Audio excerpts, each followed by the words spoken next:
Bom, oi pessoal, vou dar continuidade aqui ao módulo 2, né? Vou continuar com o oscilador de 1 grau de liberdade, que a gente vem trabalhando, e agora eu vou colocar um forçamento harmônico. Então, começando aqui, o mesmo oscilador, lembrando que esse oscilador de 1 grau de liberdade, massa, mola, amortecedor, na verdade, ele representa qualquer oscilador de 1 grau de liberdade, né, linear. E aqui a gente teria a rigidez equivalente do sistema, dissipação de energia equivalente, né? E no deslocamento U tem um forçamento externo. O que eu vou fazer agora é colocar um forçamento externo harmônico e vou escrever esse forçamento dessa forma aqui, né? Poderia escrever um forçamento em seno? Poderia escrever um forçamento em seno, sem problema nenhum. Chama a atenção aqui que a magnitude do forçamento, né? A força aqui em Newton é Kf0. Quem é esse K? O K é a rigidez equivalente no sistema.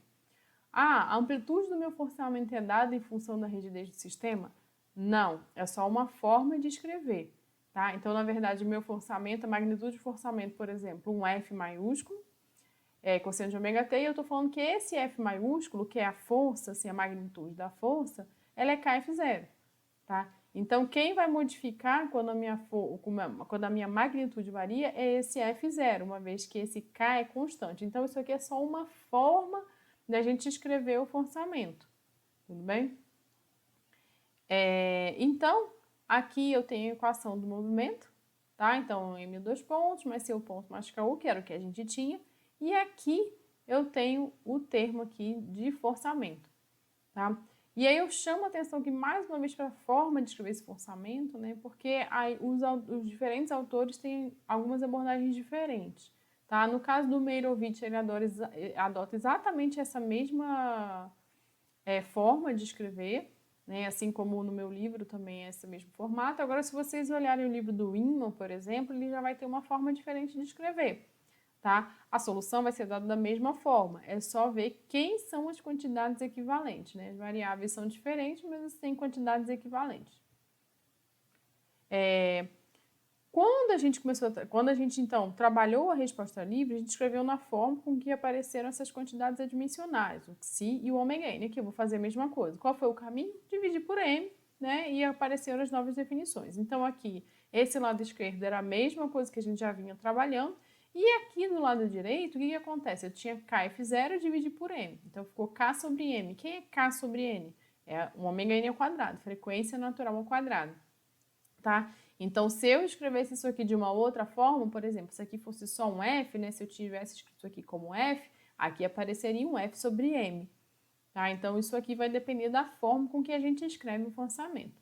Aqui, então, a gente tem que a equação do movimento é uma equação diferencial ordinária de segunda ordem não homogênea, que é a equação que descreve, né, o comportamento desse oscilador aqui linear. Qual é o nosso objetivo? Obter a solução analítica, a solução exata. Então, eu quero saber quem vai ser o deslocamento no tempo para esse forçamento aqui harmônico imposto, tá? A solução vai ser o quê? A soma das soluções homogênea e particular. Quem é a solução homogênea? A solução homogênea basta tirar o forçamento externo, tá? Então, a solução homogênea é a solução da resposta, a solução do problema livre, que foi o que a gente já tratou, né? Então, quem vai ser esse UH aqui, a solução homogênea? Vai depender do amortecimento. Lembra, a gente viu 4 situações: sem amortecimento, subamortecido, criticamente amortecido ou superamortecido. Então, toda a solução que a gente teve lá do oscilador livre tá aqui nessa solução homogênea, tá bom? E agora eu vou falar aqui sobre a solução particular. Então, a solução particular, eu vou ter uma solução proposta, mesmo caminho lá da solução homogênea, mas agora a minha solução proposta, uma combinação aqui de seno e cosseno, uma solução harmônica, em ômega maiúsculo, que é quem? A frequência de excitação. Por que eu estou fazendo essa solução? O meu sistema é linear. Se o meu sistema é linear, se eu excito ele harmonicamente, ele vai responder harmonicamente na mesma frequência. Isso não acontece no caso de sistemas não lineares, mas para sistema linear isso acontece. Então, se eu já sei que a resposta do meu sistema vai ser harmônica na frequência de forçamento, então essa aqui é a minha solução proposta. Poderia ter uma solução proposta como só um cosseno, só um seno com ângulo de fase? Sim, poderia, tá? Mas essa solução aqui, ela fica mais fácil o desenvolvimento matemático, tudo bem? Então, uma vez eu tendo a solução, vou fazer o quê? Solução proposta, eu vou substituir na equação do movimento. Quem eu quero obter? Eu quero obter quem são K1 e K2, essas constantes a gente não conhece. Então, substituindo na equação do movimento, ou seja, onde tem U, eu vou substituir por isso aqui tudo, onde tem o ponto, vou substituir pela primeira derivada, e onde tem o U, 2 pontos, aceleração, vou substituir então pela segunda derivada disso aqui. E aí a gente obtém essa nova equação. O que eu vou fazer agora? Eu vou, do lado esquerdo, vou juntar os termos em cosseno e os termos em seno, né? Todo mundo que multiplica o cosseno de ômega t e os termos que multiplicam o seno de ômega t e vou igualar com o lado direito da equação. Então, se a gente olhar no lado direito da equação aqui, a gente não tem termos em seno de ômega t. Então, todo mundo que multiplica o seno de ômega t do lado esquerdo vai ser zero. Do lado esquerdo da equação, então, mais uma vez, separo todo mundo aqui que multiplica o cosseno de ômega t e igualo a quem? Esse ômega n ao quadrado F0. Então, agora a gente tem duas equações e duas incógnitas, né? Então, a gente está partindo do princípio que a gente conhece o sistema, ou seja, eu sei quem é o ômega n, sei quem é o xi, e conheço o meu forçamento, eu sei quem é o F0 e sei quem é o ômega maiúsculo, né? Que é a frequência de forçamento. Então, com isso, a gente obtém aqui quem são K1 e K2. São duas constantes. Então, dado o sistema e a condição de forçamento, a gente sabe quem são essas constantes. Aqui eu queria ressaltar a diferença para a solução homogênea. Então, lembra que na solução homogênea a gente tinha as constantes de integração que dependiam das condições iniciais. A gente vê aqui agora que a solução particular, ela não depende das condições iniciais, tá bom?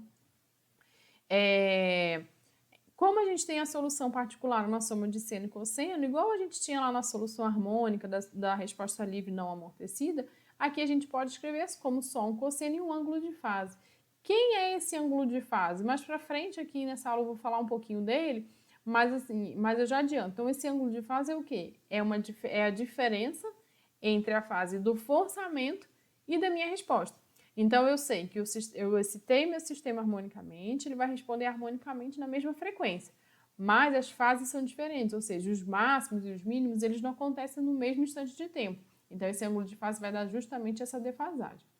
Agora, o que eu preciso? Eu preciso identificar aqui quem é esse U de ômega, que é quem? A minha amplitude de resposta, e esse φ de P, o ângulo de fase. Então, o que eu vou fazer? Essa solução aqui, com as somas, né, de cosseno e cosseno, ela é a mesma solução aqui. Se a gente fizer um gráfico no tempo, em todos os instantes de tempo, a solução vai ser a mesma. Elas são idênticas, são formas diferentes de escrever a mesma coisa. Então, o que eu vou fazer? Eu vou igualar essas duas soluções e as derivadas, né, ou seja, os deslocamentos e as velocidades, para um instante de tempo qualquer. Qual instante de tempo eu vou escolher? T igual a zero, porque é mais fácil. Eu quero ressaltar aqui que esse t igual a zero que eu estou fazendo aqui não tem nada a ver com as condições iniciais. Eu só estou igualando essas funções que são iguais, né? E estou escolhendo t igual a zero porque fica mais fácil da gente a manipulação matemática, tá? Então, se eu pego essa equação aqui e avalio em t igual a zero, o que a gente tem? Isso aqui é zero, aqui eu tenho 1. Então, sobra o quê? O K2. Isso aqui em t igual a zero. O de ômega cosseno de menos φ, mas o cosseno de menos φ é igual ao cosseno de φ. Então, a gente tem essa primeira equação. A segunda equação, vou derivar. Aqui vai aparecer um termo em seno, que quando eu avaliar em zero vai ser nulo. E aqui vai aparecer K1 ômega cosseno de ômega t. Então, K1 ômega, né? Já que o cosseno vai ser de zero é 1.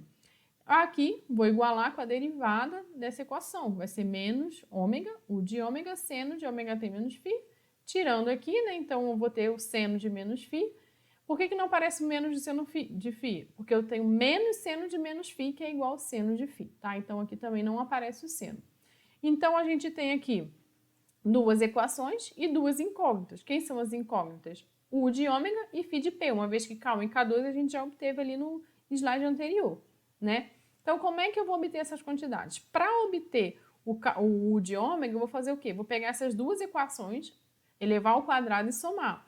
Por quê? Fazendo isso, do lado direito vai aparecer o seno ao quadrado mais o cosseno ao quadrado, que é 1, né? Então, a gente obtém essa equação aqui para amplitude de resposta. E o φ de P eu vou fazer o quê? Eu vou dividir a 2 pela 1, porque fazendo isso a gente corta esse U de ômega e a gente fica que o tangente de φ é K1 sobre K2. Mas K1 e K2 a gente já tem. Então, substituindo K1 e K2 e fazendo uma manipulação matemática, a gente chega nisso aqui, nessa equação aqui para amplitude de resposta e aqui para fase de forçamento, tá? Então, é isso. Então, quem é a minha solução geral? Né? Aqui é a solução particular, a solução homogênea da resposta vem da solução da resposta livre, e a solução geral é a soma da homogênea mais a particular. Ah, quem é essa solução homogênea? Então, essa solução homogênea, se vocês lembrarem, ela é da situação do caso superamortecido, tá? Então, nota aqui, né, que a gente tem aqui a frequência de resposta, a frequência natural amortecida, e aqui, né, aquela exponencial que limita as amplitudes de decaimento da resposta. Essa aqui vai ser a solução geral. Se a gente olhar para esse termo aqui da solução homogênea, o que está acontecendo quando o tempo evolui, com esse termo, né? Quando o tempo evolui, isso aqui vai para zero. Ou seja, a solução homogênea vai para zero com a evolução do tempo, com a evolução temporal. Então, a gente fala que essa solução aqui, ela só influencia no transiente da resposta. Se a gente olhar aqui a resposta graficamente, o que a gente tem? Nessa parte inicial, a gente tem a sobreposição, né, das soluções homogênea e particular. Com a evolução do tempo, o que acontece? Isso aqui está indo para zero e o que sobrou aqui? Só o regime permanente, que é a solução particular. Então, sempre que a gente tiver amortecimento, seja os casos subamortecidos, criticamente amortecido ou superamortecido, a solução homogênea ela sempre vai para zero. Então, significa que ela só vai influenciar no transiente da resposta, tá? E lembrando que a solução particular não depende das condições iniciais. Então, as condições iniciais só vão influenciar no transiente da resposta das situações que a gente tem amortecimento, que são os casos reais, né? Então, a única situação que a gente vai ter em regime permanente, né, que essa solução homogênea ela não vai zerar, em regime permanente a gente vai ter a composição dos dois termos aqui, vai ser no caso não amortecido, porque aí a solução homogênea ela é harmônica.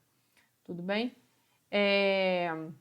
Então, isso aqui era para eu lembrar de falar, acho que eu já falei, né, que aqui é subamortecido e questão da dependência das condições iniciais, né, que a solução particular não depende.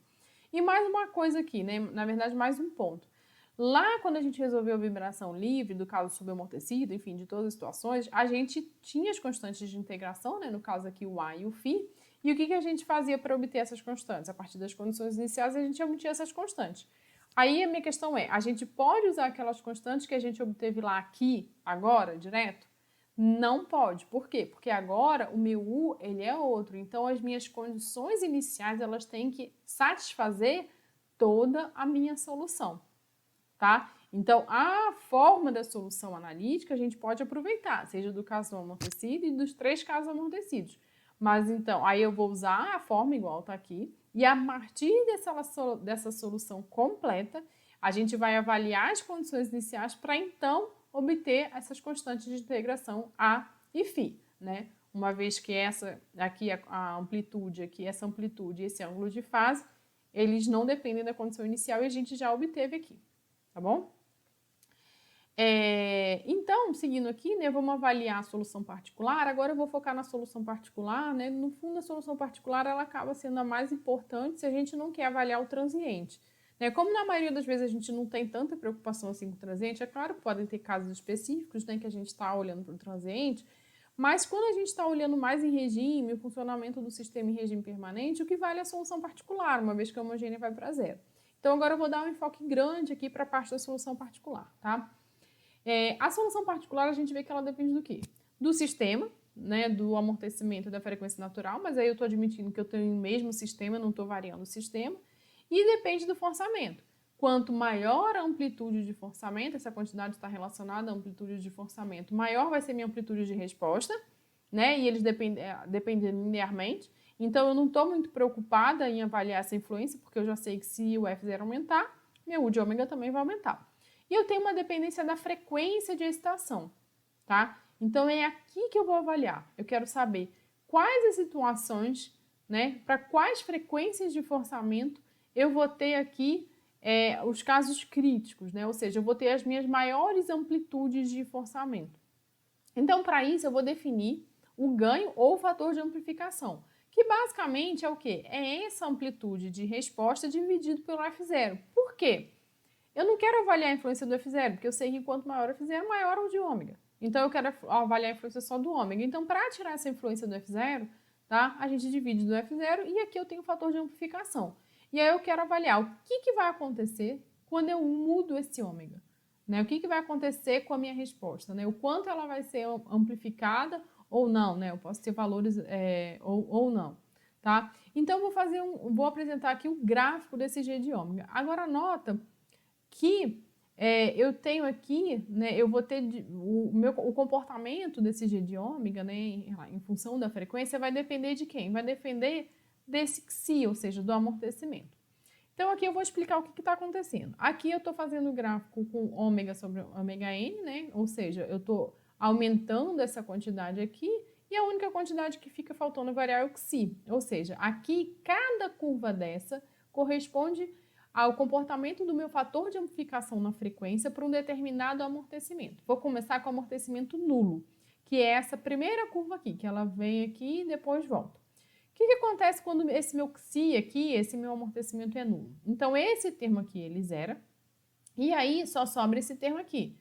Quando a minha frequência de excitação for igual à minha frequência natural, ou seja, isso aqui for 1, que é esse ponto aqui, o meu denominador vai para zero, ou seja, o meu fator de amplificação ele vai tender para o infinito. Então, é isso que está acontecendo aqui, olha.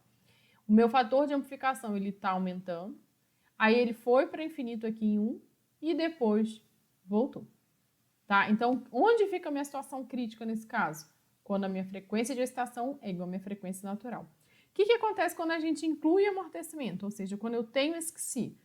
Quando eu boto o amortecimento, ó, eu começo a limitar o máximo do meu fator de amplificação. Quanto maior o meu amortecimento, menor vai ser o meu valor máximo do fator de amplificação. E esse pico, ele também vai deslocando. Ele vai deslocando um pouquinho para a esquerda. Ele vai ficando menor do que a frequência natural, tá? Eu vou falar mais desse pico aqui, né, que no fundo é a nossa frequência de ressonância, que é a situação crítica, né, onde a gente tem o máximo, né, da amplificação da resposta do sistema.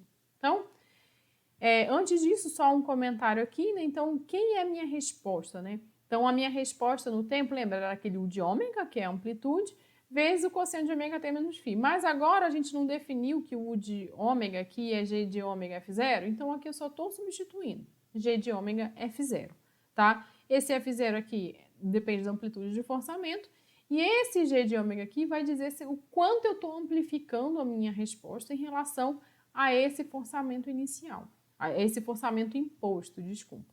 Né? Quanto maior esse valor, maior aqui vai ser a minha amplificação. Então, agora falando de ressonância. O que é ressonância? Ressonância, né, ela é a frequência de excitação que está relacionada ao pico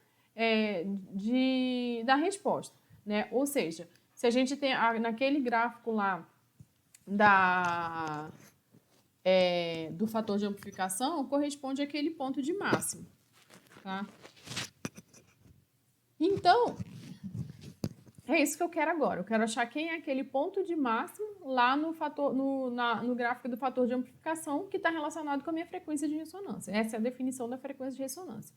Então, vou escrever aqui quem é o G de ômega, o fator de amplificação, e vou só substituir aqui, vou definir uma frequência ômega minúsculo, que é a frequência adimensional. Tem livros que consideram também outra variável aqui, tem livros que chamam de R, enfim. Aqui é ômega minúsculo. Só para ficar mais fácil o desenvolvimento, senão fica muito pesado o desenvolvimento. E também ela é interessante porque quando eu tenho um ômega minúsculo menor do que 1, eu sei o que eu estou excitando antes da frequência natural. Se for maior do que 1, eu sei o que eu estou excitando depois da frequência natural, uma frequência mais alta, que é a frequência natural. Então aqui eu só substituí, tá? O que a gente já tinha, só substituindo agora, né, essa variável ômega minúscula, a frequência de excitação adimensional. E aí, para obter o ponto de máximo, o que eu vou fazer? Eu vou derivar em função da frequência e igualar a zero, né? Fazendo isso, a gente acha, então, a frequência de ressonância, ou seja, a frequência associada ao pico, né, do fator de amplificação, ou seja, quando a gente tem a amplificação máxima da amplitude de resposta. Olhando aqui na frequência adimensional e aqui na frequência de excitação dimensional. Como é que eu sei essa frequência dimensional? Basta usar essa relação, né? Aqui eu obtive a dimensional está aqui, basta multiplicar por ômega n, então tenho aqui a frequência dimensional, pode ser em radianos por segundo ou em hertz, tá? Enfim, são as formas mais utilizadas, né? E aí, o que a gente tem? Né? Que quanto maior o amortecimento, menor, né, vai ser a minha frequência de ressonância, né? Ou seja, mais ela vai se distanciar da frequência natural do sistema. E aí tem uma confusão muito comum que acontece, é o quê? As pessoas falarem que a frequência de ressonância é quando a frequência de excitação se iguala à frequência natural. Não, isso só acontece no caso sem amortecimento, né? Então, se eu não tenho amortecimento, a frequência de ressonância é igual à frequência natural. Mas se eu tenho amortecimento, né, a frequência de ressonância vai ser um pouco menor do que a frequência natural. Então, isso aqui foi o que a gente já apresentou, né? Eu já tinha mostrado, então aqui é a resposta, escrito em termos do fator de amplificação. Tá faltando o módulo aqui em todos, tá, gente? Do fator de amplificação, nos slides anteriores também, desculpa. Aqui são os gráficos que eu já tinha colocado, né? Então, esses picos aqui correspondem à frequência de ressonância, ela vai mudar de acordo com o valor de amortecimento. E a gente tem que, com o aumento do amortecimento, isso aqui vai acontecendo, né? A gente tem aqui, né? De acordo com o aumento do amortecimento, isso aqui que vai ocorrendo. E agora eu vou falar do ângulo de fase, né? Entre a frequência entre a estação, né? E entre a entrada, né? Que é a estação, e a saída, que é a resposta. Então, o que está acontecendo? Da mesma forma que o fator de amplificação, né? Se eu olhar o ângulo de fase em função aqui da frequência adimensional, né? Que é o ômega maiúsculo sobre ômega n, eu vou ter diferentes curvas para diferentes amortecimentos. Vou começar com o caso não amortecido, igual eu fiz no caso do fator de amplificação. Então, quando o meu Xi é nulo, o que acontece? Eu vou ter um arco tangente de zero, que pode ser ou zero ou π, né? Ou 180 graus. O que vai definir se é zero ou se é π? Aí eu vou olhar para o meu sinal do denominador. Se o meu sinal do denominador for positivo, meu ângulo de fase é nulo. Se o sinal do denominador for negativo, então o ângulo de fase é 180, tá? Então, aqui o que acontece? Se o meu ômega for menor do que o ômega n, ou seja, eu estiver excitando abaixo da frequência natural, esse número vai ser menor do que 1. Então, eu vou ter um denominador aqui positivo. Então, para o caso não amortecido, eu vou ter o ângulo de fase 0. Quando eu estou na frequência, excitando na frequência natural, isso aqui também vai para 0, né, o denominador, e aí a gente tem um ângulo de fase de π sobre 2. E quando a minha frequência de excitação é maior do que a frequência natural, isso aqui vai ser maior do que 1, isso aqui vai ser negativo, então aqui eu tenho um ângulo de π, né, de 180. Então aqui são as assíntotas que a gente chama, tá?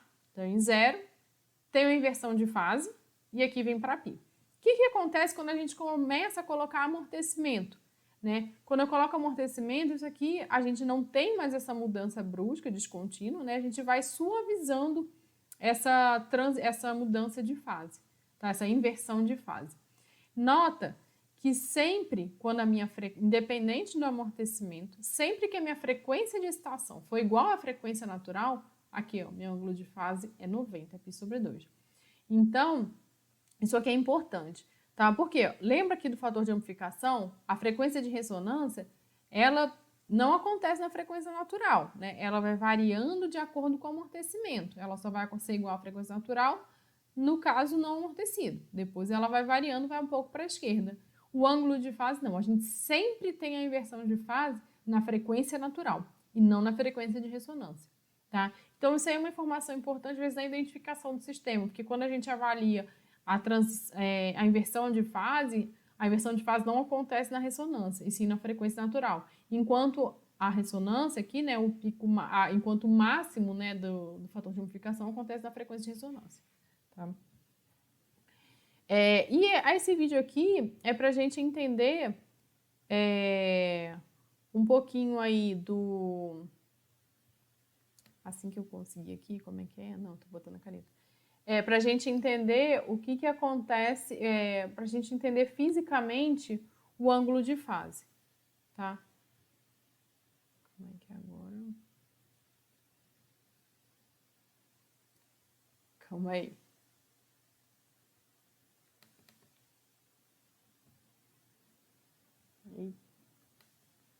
Como é que eu tiro isso aqui? Rapidinho, gente.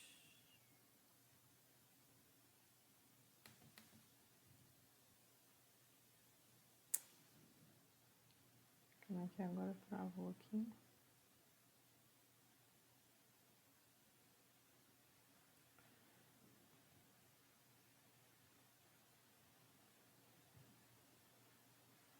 E pronto, me perdi toda aqui, gente. Ah, tá. Desculpa, gente. Então, olha só. Isso aqui é só para a gente entender, né, o ângulo de fase. A gente tem esse motor aqui, basicamente vai fazer a excitação harmônica do sistema. Aqui eu tenho massa-mola. Esse disco aqui é só para dar a dissipação de energia do sistema. Então, a gente vai olhar o deslocamento dessa massa. E aqui, ó, essa haste aqui que sobe e desce, ela é a estação, tá? Então, o que a gente vai ver? Essa parte branca, deixa eu só parar aqui. Se a gente olhar, se guiar aqui pelas fitas brancas, eu tenho a estação, e a gente olhando aqui essa massa, a gente tem a resposta. Então, olha, antes da frequência natural, quando a gente está estando antes da frequência natural, o movimento está em fase, tá vendo? Os dois sobem e descem juntos, né? Então, isso aí a gente chama fase, a fase entre o forçamento e a resposta, tá?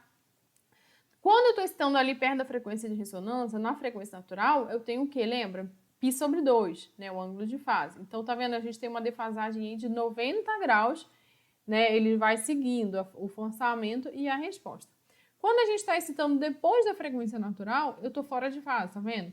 Quando um sobe, o outro desce, tá? Então, isso aí que é esse ângulo de a fase de forçamento, tá? É a diferença de fase entre a entrada, que é o forçamento, e a resposta, que é a saída. Tá, agora voltando aqui, agora eu aprendi como é que faz.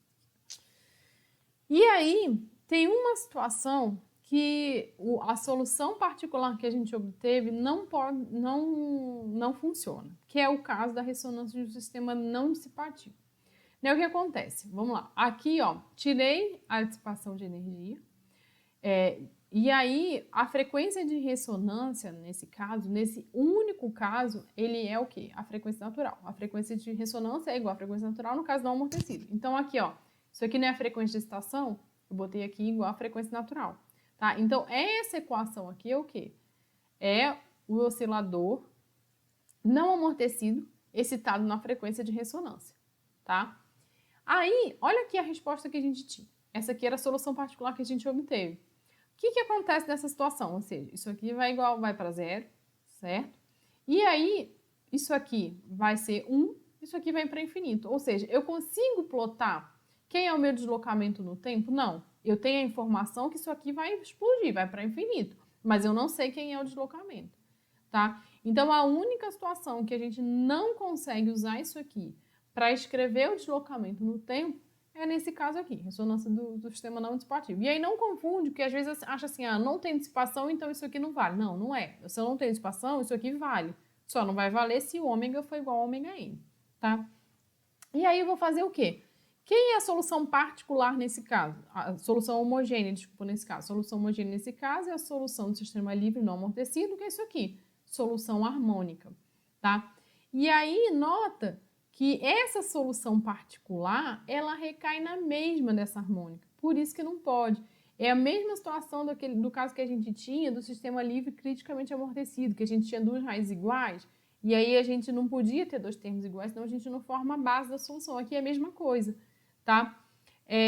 Então, aqui, se a minha solução é cosseno de ômega n, eu não posso ter a solução particular em cosseno de ômega n. Então, quem vai ser a solução? A solução vai ser... Eu vou pegar o que a gente tinha, lembra qual era aquela solução particular proposta inicialmente?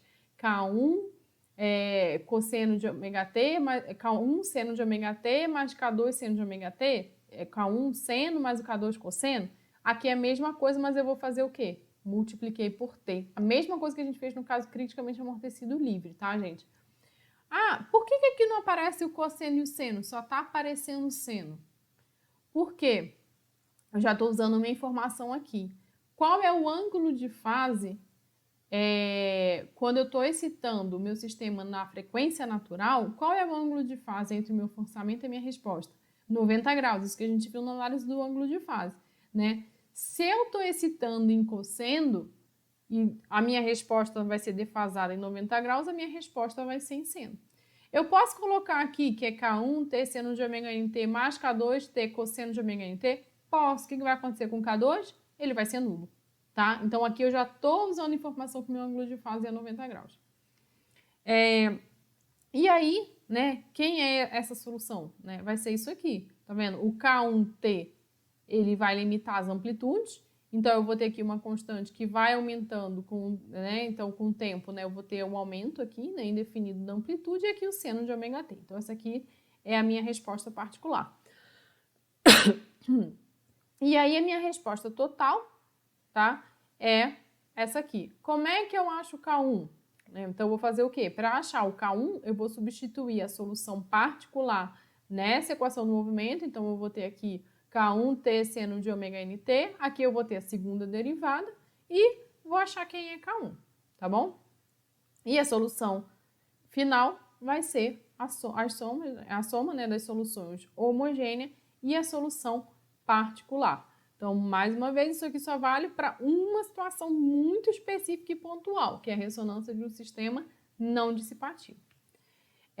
Aí aqui, né, eu proponho aqui um exercício para vocês fazerem, né, depois eu vou apresentar a solução desse exercício, e eu sugiro fortemente que vocês tentem fazer, porque dá para esse exercício, assim, ele tem muitos detalhezinhos que eles vão ser, muitos detalhes que a gente vai passando, e todo esse conteúdo que eu dei na anterior aqui nessa aula, a gente consegue trabalhar nesse exercício e junta também com o caso da resposta livre, porque tem a solução homogênea, tá? Eu não vou fazer a leitura dele aqui, né? Vocês podem pausar e copiar. E também os slides estão lá no Teams, então vocês podem pegar lá do Teams. Então eu sugiro fortemente que vocês façam, né, essa primeira parte aqui analítica, que vocês vão trabalhar toda a parte que eu passei aqui, tá, de forçamento harmônico, e depois um caso aqui numérico, né, mais para ter mais o sentimento do que está acontecendo, tá bom? Aí aqui eu vou fazer dois comentários, né, finais aqui. Um é do caso subharmônico, tá? Então aqui, esses casos envolvendo subharmônicos é o quê? Quando a gente tem a combinação, a solução, né, a nossa resposta é o quê? É a combinação da solução homogênea e a solução particular. E aí, essa combinação vai depender das frequências natural e de forçamento. E dependendo dessa combinação, né, se elas forem submúltiplas, né, por exemplo, se a minha frequência de natural, né, for aqui um submúltiplo da frequência de excitação, né, ou, enfim, for um múltiplo da frequência de excitação, a gente pode ter algumas respostas, né, um pouco diferentes, que são os subharmônicos, né, não diferentes, né, especiais, digamos assim. Aí... Desculpa. Nossa, calma aí, gente, engasguei aqui. Então, aqui eu apresento a resposta do oscilador não dissipativo. Por que não dissipativo? Porque isso aqui fica mais evidente. Até porque, se a gente tiver o caso, por exemplo, superamortecido ou criticamente amortecido, isso aqui não vai acontecer, porque eu não tenho frequência de resposta. E no caso subamortecido, a gente vai conseguir ver para casos de amortecimentos mais baixos, tá? Então, nesse caso aqui, a gente tirando amortecimento, a gente consegue ver bem esses subharmônicos. E aí, só comentando, isso aqui não vai acontecer só no caso não amortecido não, tá, gente? Isso aqui acontece em casos subamortecidos também, né? Mas a gente precisa ter uma dissipação de energia um pouco mais baixa. E aí o que acontece, né? Então, esse N aqui, né, de diferentes valores de N, né, a gente pode ter essas combinações, né, que então depende aí da associação da frequência natural e da frequência de forçamento. E uma outra coisa que eu queria comentar aqui é o batimento, tá? Então, quando a gente tem que a frequência do natural, a frequência de excitação está próxima da frequência natural, então, assim, tá ali perto da região de ressonância, né?